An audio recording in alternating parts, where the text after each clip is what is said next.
Hey there, and welcome in to another exciting episode of A for Effort, coming to you with another quality movie review. I'm your host, Matt, and as always, we start off giving thanks to our unofficial sponsor of the podcast, MoviePass. $9.95 a month gets you one movie a day at local cinemas in your area. Check MoviePass.com for offer availability and theater listings. On today's episode, we're going to break down one of my most anticipated for 2018, Jurassic World: Fallen Kingdom, the fifth installment in the Jurassic Park franchise, and the follow-up to the reboot/sequel Jurassic World. The director Colin Trevorrow stepped down to take on Star Wars Episode 9, so he was replaced by J.A. Boyena. And I will say he did a serviceable job. I have my caveats about this movie. I did enjoy it. It was good, but there are some things that I didn't like and leave it short of what I anticipated. Chris Pratt, Bryce Dallas Howard come back in their starring roles from Jurassic World, and the cast is filled out with Rafe Spall, Justice Smith, Daniela Pineda, James Cromwell, Toby Jones, Ted Levine, Isabella Sermon, B.D. Wong, and last but not least, the ever amazing Jeff Goldblum returning as Ian Malcolm for the first time since Jurassic Park 2, albeit in a very, very brief cameo. Like I said, I have my caveats about this film. I did like it. I did enjoy it. But there are some things about it that it just left me wanting more. It had a super fast start. The movie picks up 3 years after the events of Jurassic World, and this expedition crew is on the hunt for the fossil of the Indominus Rex. And they get what they need, and some awesome death scenes ensue via what you think is going to be the T-Rex, but ends up being the giant shark-like creature, I can't remember the name of it, from Jurassic World.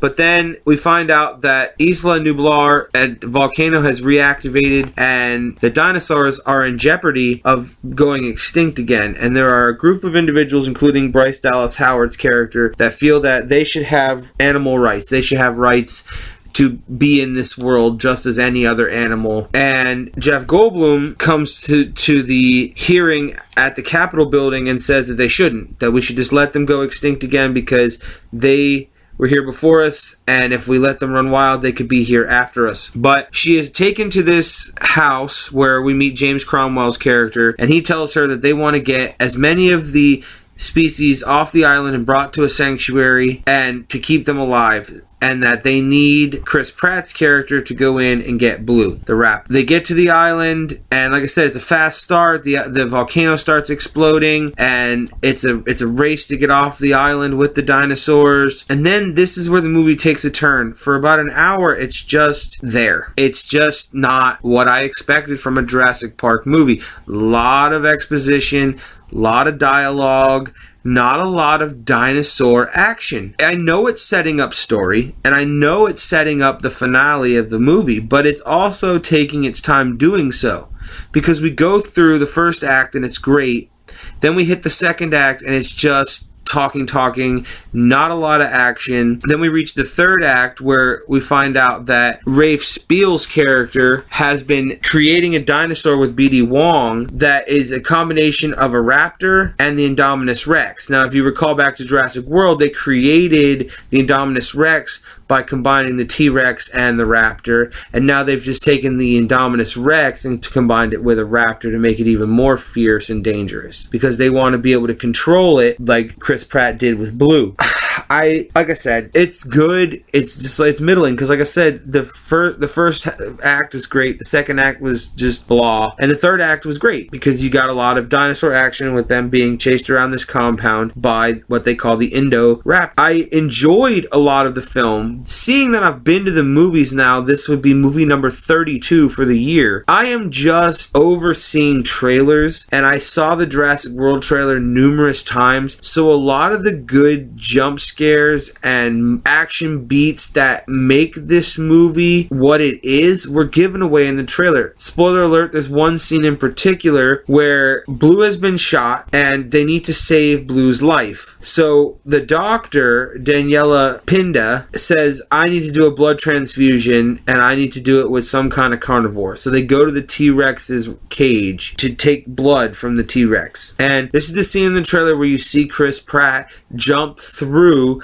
the T-Rex's mouth. Now, the scene is full of tense moments. It's a tense scene in general because at any moment this creature could wake up and eat the two of them at any moment, him and Bryce Dallas Howard. But because we know that it does wake up, and because we know that he jumps through the T-Rex's mouth to get away from it, it takes away from the tensity in the scene. Okay, fine, you gotta put stuff in the trailers to make a movie worth going to see, but putting too much out there, and granted, like I said, I've been to 32 movies, so maybe it's my own fault, but putting too much out there takes away from the movie that I was going to see. There was something in particular that I did like, and that was Isabella Sermon's character. She played Maisie, which is a young girl that we thought at the beginning of the movie was James Cromwell's granddaughter, but it turns out towards the end of the movie that the reason why him and John Hammond no longer work together, which they explained in the movie that they started off working together, was that James Cromwell not only wanted to create dinosaurs, but he wanted to use this technology to bring his daughter back from the dead,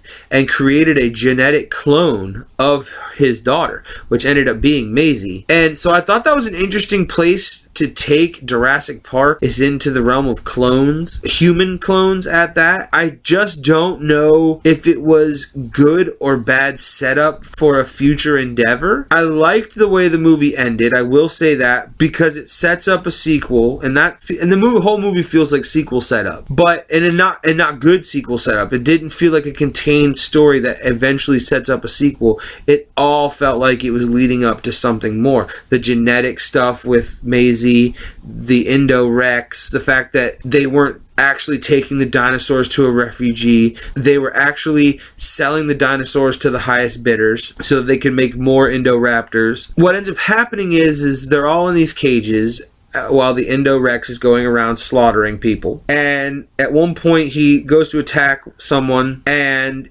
they end up opening a container of toxic gas, and it's spilling out into the cages of the dinosaurs, and they can't figure out how to stop it. And what ends up happening is they all have this moment where Bryce Dallas Howard and Chris Pratt and everyone's standing around trying to figure out if they should or they shouldn't let these dinosaurs out into the world.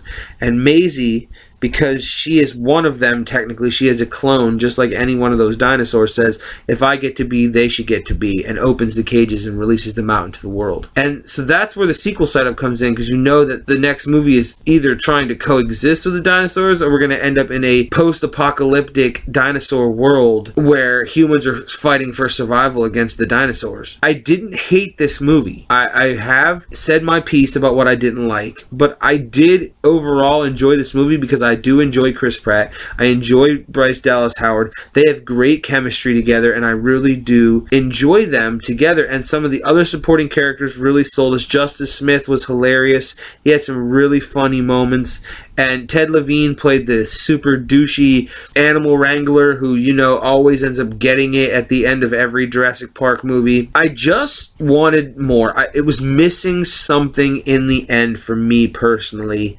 And with that, I still give it an A+, because I love the franchise of Jurassic Park, and I love everything that this movie was trying to be. It just fell short. It's not going to get up on the upper tier of movies that I've seen this year. I had to go back and look at the rankings I had given other movies to really figure out where I wanted to put this ranking. And it gets an A+ because it is a well-made movie, and there are some good moments that really should have been amazing, like that T-Rex scene. A lot of the Indoraptor stuff was good, but I just felt like I'd seen it before and I needed something else from it. I did enjoy it. It gets an A+.